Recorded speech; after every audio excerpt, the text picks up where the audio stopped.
আসসালামু আলাইকুম ওয়া রাহমাতুল্লাহি ওয়া বারাকাতুহু। সম্মানিত সুধী, আশা করি আলহামদুলিল্লাহ আপনারা ভালো আছেন। আমি কিছু সময়ের জন্য কিছুক্ষণের জন্য আপনাদের সঙ্গে থাকব। যে বিষয় নিয়ে থাকবো সেটা হচ্ছে আল্লাহ তাআলার পবিত্র দুইটা ইসম মোবারক, ইসম মোবারকের আমল সম্পর্কে আমরা জানবো ইনশাআল্লাহ।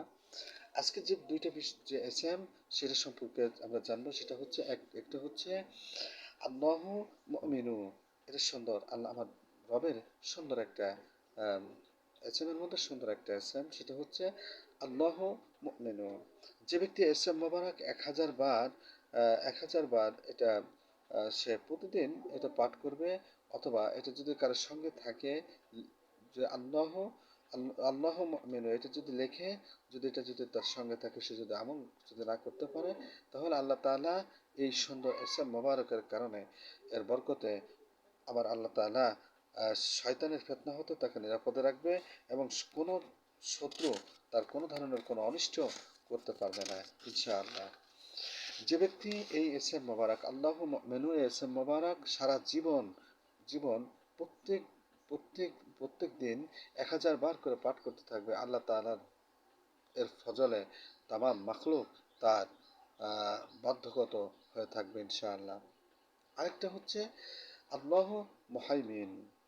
যদি কোনো ব্যক্তি আল্লাহ মুহাইমিন কোনো কাজ আরম্ভ করার পূর্বেই উক্ত কাজের ফলাফল এটা জানার জন্য ইচ্ছা পোষণ করে, তাহলে গোসল করবে পশ্চিমমুখী বসিয়া 3 দিন পর্যন্ত প্রত্যেকবার 1115 বার 1115 বার এই এসএম মোবারক আল্লাহ মুহাইমিন এসএম মোবারক অত্যন্ত খুশুখুজুর সঙ্গে সে পাঠ করবে।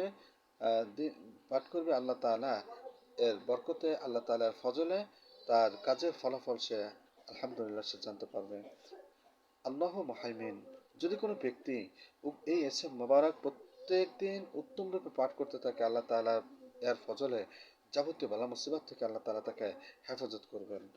যদি কোনো ব্যক্তি আল্লাহ মুহাইমিন প্রত্যেক দিন গোসলের সময় গোসল করে 1115 বার রীতিমতো পাঠ করে, এটা যদি তার আমলে পরিণত হয়ে যায়, তবে সে ব্যক্তি জলপথের বিপদ আপদ বা দেশব্যাপী প্লেগ রোগ হতে সে রক্ষা পাবে। প্রকাশ থাকে যে যদি একদিনও গোসল ও ওজিফা ত্যাগ করে, তবে তার আমল সব নষ্ট হয়ে যায়। পুনরায় 40 দিন রীতিমতো গোসল ও ওজিফা আদায় করে পুনরায় তাকে আমেল হতে হবে। আল্লাহ তাআলার এই পবিত্র দুইটা এসএম মোবারকের ফজলে বরকত নেওয়ার তৌফিক এনায়েত করুন।